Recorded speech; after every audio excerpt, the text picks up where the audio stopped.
लेकिन कोई एक प्रजापति, कश्यप, धीमर, बल्ला, गुर्जर, सैनी, ये भारतीय जनता पार्टी आपके नौजवानों के भविष्य की दुश्मन है। और बाबा साहब के आरक्षण को खत्म करने वाली कोई पार्टी है तो उस पार्टी का नाम है भारतीय जनता पार्टी।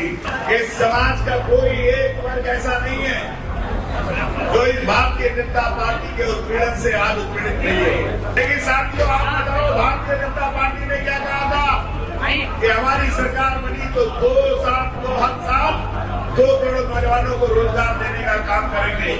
इसके अंदर 11 साल से भारतीय जनता पार्टी की सरकार है।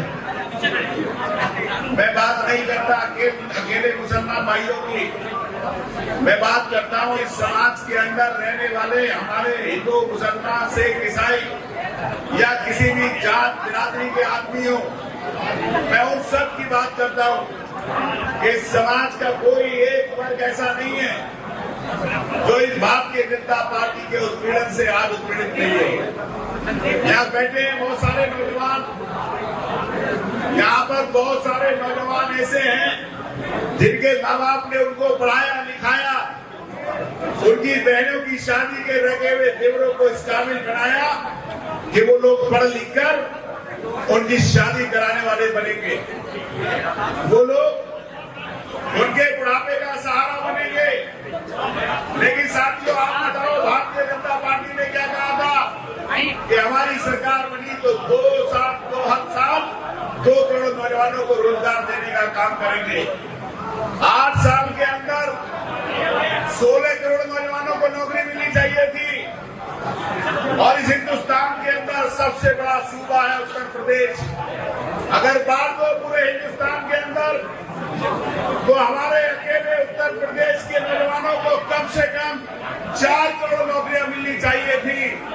और इन 4 करोड़ को बांट दो पूरे 75 जिलों के अंदर तो अकेले आपके सहारनपुर के अंदर कम से कम 25 लाख नौजवानों को नौकरी मिलनी चाहिए थी। और 25 लाख को बांट दो हर गांव के अंदर तो हर गांव के अंदर कम से कम 5-10 नौजवानों को नौकरी मिलनी चाहिए थी।